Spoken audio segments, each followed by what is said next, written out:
Hello dear learners, welcome back to my YouTube channel all in one smart learning. आज हम बात करेंगे English grammar में tense के बारे में। एक ऐसा इंपॉर्टेंट टॉपिक जिसके बिना हमारी इंग्लिश अधूरी है। एक ऐसा टॉपिक जिसमें हम सीखते हैं हिंदी के वाक्य को अंग्रेजी में ट्रांसलेट करना और अंग्रेजी के वाक्यों को हिंदी में ट्रांसलेट करना। तो यदि आप भी टेंस को लेकर कंफ्यूज रहते हैं या किसी भी इंग्लिश के सेंटेंस को हिंदी में बदलने में या हिंदी के सेंटेंस को इंग्लिश में बदलने में कंफ्यूज रहते हैं तो वीडियो में अंत तक बने रहें। और मैं आपको इस बात की गारंटी देता हूं कि इस वीडियो के माध्यम से मैं आपको जो भी स्टेप फॉलो करने के लिए कहूंगा, यदि आप उनको फॉलो करेंगे तो आप जिंदगी भर टेंस कभी नहीं भूल सकते। तो वीडियो में अंत तक बने रहें। तो इसमें सबसे पहले हमें समझना है कि टेंस का मतलब क्या है। टेंस का मतलब होता है टाइम से। ओके, अब किस चीज का टाइम? किसी काम का टाइम, मतलब किसी काम के होने का समय।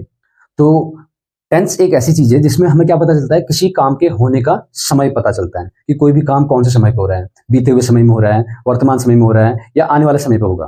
तो बीते हुए समय में जो हुआ भूतकाल, यानी कि इंग्लिश में बोलेंगे इसको पास्ट टेंस। जो भी वर्तमान में हो रहा है इसको हम बोलेंगे प्रेजेंट टेंस। और जो आने वाले समय पर होगा वह कहलाएगा फ्यूचर टेंस। तो इस तरह से मेन हमारे पास होते हैं तीन tense: present tense, past tense and future tense. Number 1 present tense, number 2 past tense and number 3 future tense. तो तीन टेंस होते हैं। तो mainly there are 3 kinds of tense and each tense is divided into 4 parts. अभी 4 part सभी के same होते हैं। प्रेजेंट के पास जो 4 पार्ट होते हैं वही 4 पार्ट पास्ट के पास भी होते हैं और वही 4 पार्ट फ्यूचर के पास भी होते हैं। तो 4 के 4 नाम सेम है। पहला नाम होता है सभी का सिंपल, या फिर हम बोल सकते हैं इसका दूसरा नाम भी होता है एक इंडेफिनिट। सभी का दूसरा पार्ट होता है कंटिन्यूअस। ओके, एंड सभी का तीसरा पार्ट होगा हमारे पास परफेक्ट, एंड सभी का चौथा पार्ट होगा हमारे पास परफेक्ट कंटिन्यूअस। अब हमने बोला कि each tense is divided into 4 parts, मतलब ये जो 4 पार्ट हमने लिखे हैं ये प्रेजेंट के भी 4 के 4 हैं, ये पास्ट के पास भी हैं और ये फ्यूचर के पास भी हैं। तो जब इनके हम नाम बनाएंगे किस तरह से बनेंगे? प्रेजेंट सिंपल या present indefinite, present continuous, present perfect, present perfect continuous. तो प्रेजेंट के कितने बन गए टोटल? 4 पार्ट। ओके, ऐसे पास्ट के जब बोलेंगे पास्ट इंडेफिनिट, देन ऐसे पास्ट कंटिन्यूअस, देन ऐसे ही अगला बन जाएगा हमारा पास्ट परफेक्ट और फिर अगला बन जाएगा हमारा पास्ट परफेक्ट कंटिन्यूअस। तो पास्ट के भी ये 4 पार्ट यहाँ पे बन रहे हैं, टोटल 8 पार्ट हो गए। देन फ्यूचर के भी सेम ऐसे ही, future indefinite, future continuous, future perfect and then future perfect continuous. तो फ्यूचर के भी कितने पार्ट बन रहे हैं? टोटल 4 पार्ट बन रहे हैं। तो टोटल हमारे पास बन जाता है इस तरह से 12 पार्ट्स। मेनली 3 ही टेंस हैं, present tense, past tense, future tense. But अगर हम उनके भागों की बात करें टोटल उनके कितने पार्ट्स बनते हैं? हर टेंस के 4 पार्ट बनते हैं और 4 के 4 नाम सेम होते हैं। नाम याद रखना बहुत इजी है, बस इनको आपस में कनेक्ट करना आना चाहिए इस तरीके से। ओके, तो पहली चीज तो मैं इसमें यही सीखनी है हमें, टेंस क्या होता है, किस चीज को मेंशन करता है, टाइम को। ओके, दूसरी कि मेन कितने टेंस होते हैं हमारे पास, एंड तीसरी हर टेंस को कितने भागों में बांटा गया है। 4 इक्वल भागों में बांटा गया है, 4 एक जैसे नाम, सिंपल, कंटिन्यूअस, परफेक्ट, परफेक्ट। मतलब ये 4 के 4 पार्ट सभी के पास होते हैं। चलते हैं अब अगले स्टेप की ओर, जिसमें आपको समझनी है हर टेंस की 3 चीजें। ओके, अभी 3 चीजें क्या हैं और कैसे इनको हम अपने लिए इजी बना सकते हैं। तो पहली चीज हमें हर टेंस की आनी चाहिए आइडेंटिफाई, क्योंकि अगर हम हिंदी टू इंग्लिश या इंग्लिश टू हिंदी कर रहे हैं तो आइडेंटिफाई ये बहुत इंपॉर्टेंट है। आइडेंटिफाई का मतलब होता है पहचान। ओके, आइडेंटिफाई का मतलब हमारा पहचान। ओके, देन सेकेंड चीज होती है इसमें हमारी हर टेंस की हेल्पिंग वर्ब, हर टेंस की हेल्पिंग वर्ब। एंड तीसरा होता है हर टेंस में वर्ब्स फॉर्म, वर्ब्स फॉर्म। अगर हम देखें तो इनको हम वैसे एक साथ भी लिख सकते हैं, इसको हम सीधे एक नाम दे सकते हैं इसको वर्ब। अब यहाँ पे वर्ब की 2 कैटेगरी होती हैं, एक होती है हेल्पिंग वर्ब और जो यहाँ पे जो दूसरी वर्ब आती है यहाँ पे आती है हमारी एक्शन वर्ब, मतलब कौन सा काम हो रहा है। ओके, तो यहाँ पे एक्शन वर्ब यानी कि वर्ब की form, first form, second form, third form, या V1 में ING, या जो उसकी फर्स्ट फॉर्म होती है उसमें ING जोड़े, तो ये एक्शन वर्ब यहाँ पे कहलाएगी। उससे पहले यहाँ पे हेल्पिंग वर्ब का भी यूज हमें करना होता है। तो इसलिए अगर देखा जाए तो आइडेंटिफाई विद वर्ब। अब वर्ब में 2 चीजें, हेल्पिंग वर्ब, एक्शन वर्ब। तो हर टेंस की 3 चीजें आपको आनी चाहिए। फर्स्ट ऑफ ऑल आइडेंटिफाई, पहचान। सेकेंड वन हेल्पिंग वर्ब, मतलब सहायक क्रियाएं, किस टेंस की कौन सी हेल्पिंग वर्ब होती है, कौन सी सहायक क्रियाएं होती हैं। ऐसे तीसरा वर्ब की फॉर्म, कहाँ पे हम कौन सी फॉर्म यूज करेंगे, first form, second form, third form, और कहाँ पे V1 प्लस ING का यूज करेंगे। तो सबसे पहले हम इसमें बात करेंगे पहचान, यानी कि आइडेंटिफाई। देखो आइडेंटिफाई का मतलब क्या है पहले इसको समझिए। आइडेंटिफाई का मतलब यहाँ पे किस चीज से है कि जैसे हम कोई भी अभी हमने जैसे टेंस के नाम बताए, प्रेजेंट के 4 पार्ट, पास्ट के 4 पार्ट और फ्यूचर के 4 पार्ट। तो प्रेजेंट के जो 4 पार्ट बन रहे हैं, present simple, present continuous, present perfect, present perfect continuous. अगर देखा जाए हर कोई प्रेजेंट का ही पार्ट है, लेकिन अंतर क्या रहेगा इनके, जब हम वाक्य बोलेंगे इनमें क्या अंतर रहेगा ये हम इसकी पहचान से समझ सकते हैं। तो आइडेंटिफाई सीखने का सबसे बड़ा फायदा क्या है कि अगर हमारे पास कोई भी हिंदी का वाक्य है और हमें उसकी इंग्लिश बनानी है, हमने उसको इंग्लिश में ट्रांसलेट करना है, तो हमें सबसे पहले उसमें क्या नोटिस करना होगा, क्या देखना होगा कि हिंदी के वाक्य के लास्ट में क्या शब्द आए हैं। तो जो भी शब्द आते हैं वही उस वाक्य की पहचान होती है, जिसकी मदद से हम पहचानते हैं कि इसमें कौन सा टेंस यूज होगा इंग्लिश बनाते वक्त।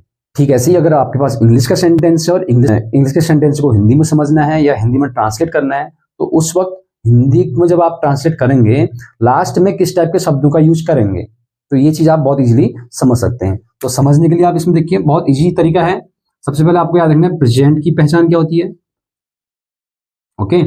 देन पास्ट की पहचान क्या होती है, फ्यूचर की पहचान क्या होती है, और जो इसके 4 पार्ट होते हैं, हर टेंस के 4 पार्ट होते हैं, उनकी पहचान क्या होती है। जैसे हमने पहला बोला इंडेफिनिट, ओके, दूसरा हमने बोला कंटिन्यूअस, तीसरा हमने बोला परफेक्ट, और चौथा हमने बोला परफेक्ट कंटिन्यूअस। तो कौन से टेंस की पहचान, अब हमारे पास टोटल तो 12 पार्ट बन रहे हैं, तो 12 के 12 आपको सीखने की आवश्यकता नहीं है, सिर्फ आप इन 7 की पहचान याद रखिए। आप 12 की 12 पहचान खुद बना सकते हैं, आपको रटने की आवश्यकता कहीं से कहीं तक नहीं पड़ेगी। तो प्रेजेंट का मतलब बेसिकली हम बोलते हैं, पास्ट का मतलब था, फ्यूचर का मतलब होगा, ओके।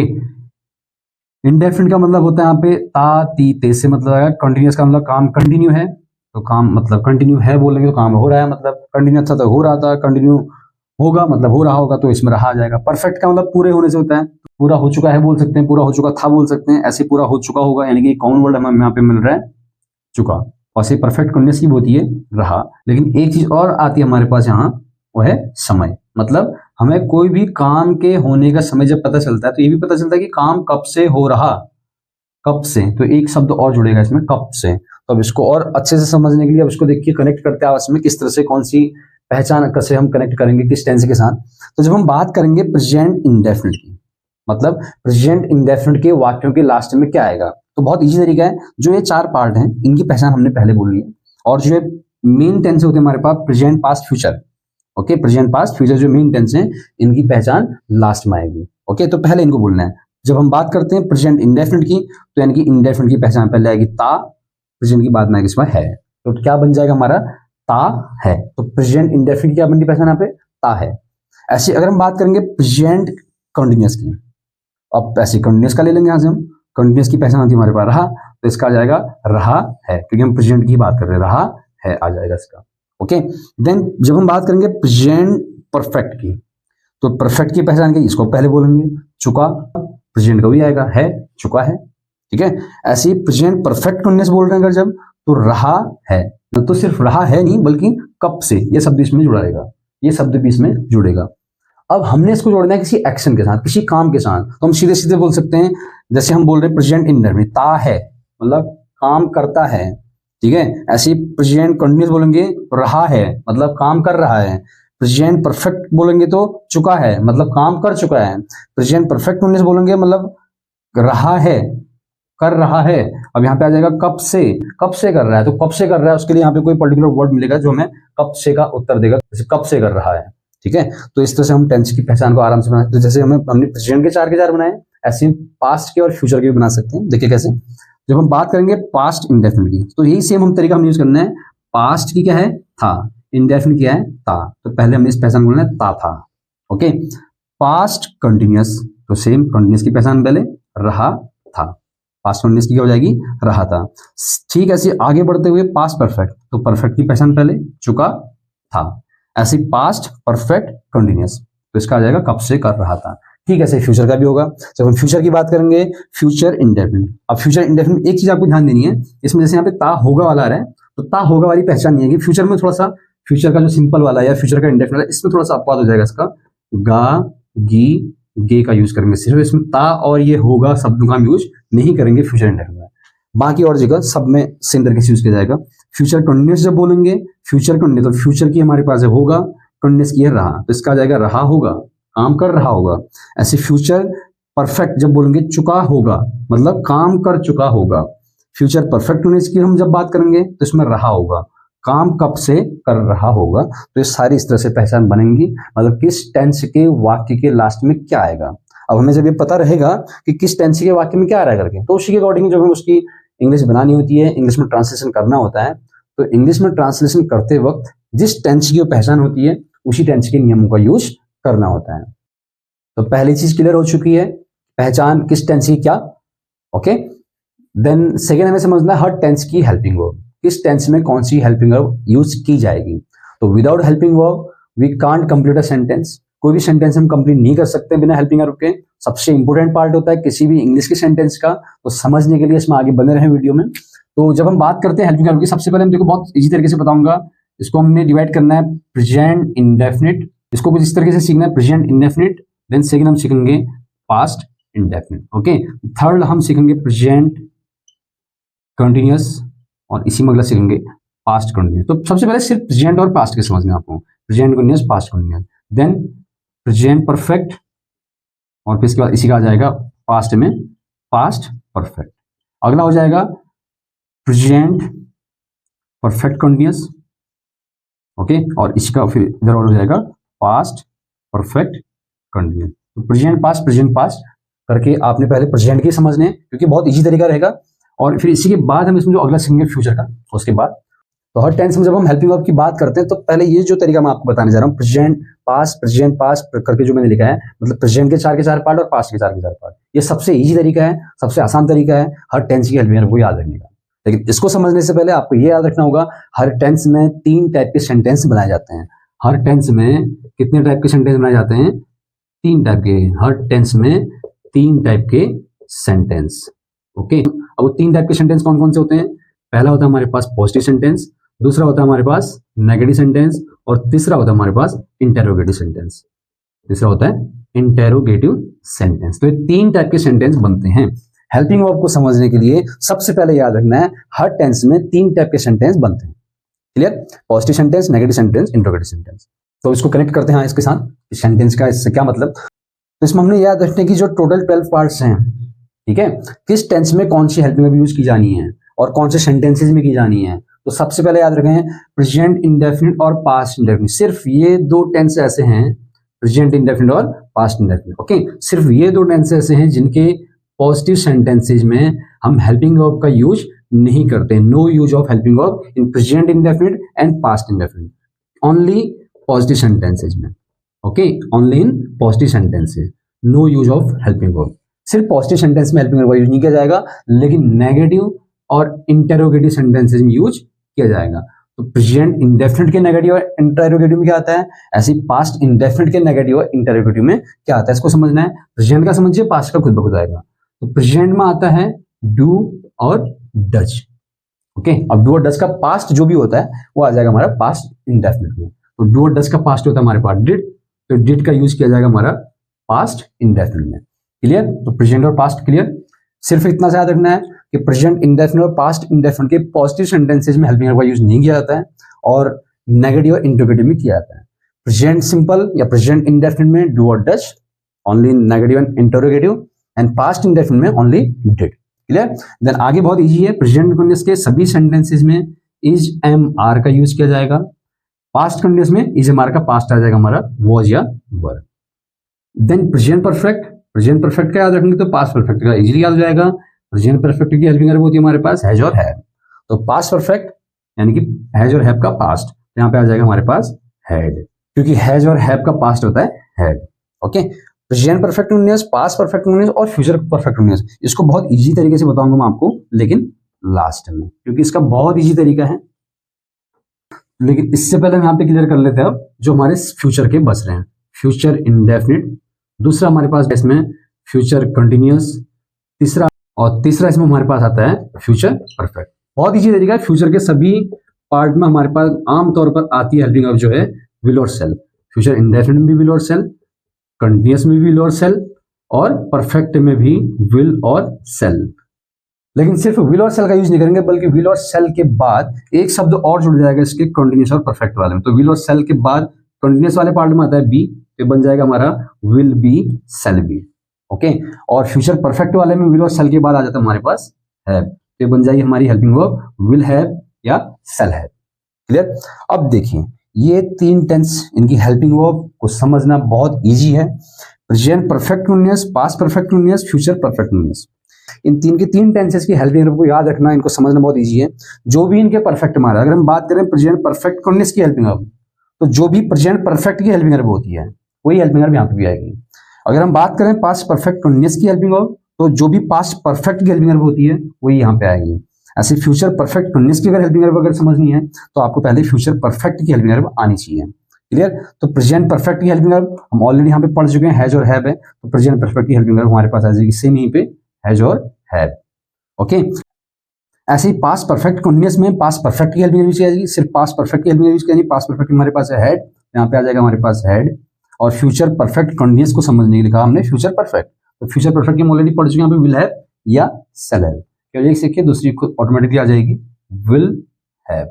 लेकिन हमने सिर्फ इसी हेल्पिंग वर्ब को यूज नहीं करना है, अदरवाइज सेम हो जाएगा। तो एक वर्ड यहाँ पे ऐड किया जाता है और वर्ड है हमारे पास बीन, BEEN, तो इसका बन जाएगा हैज बीन या हैव बीन।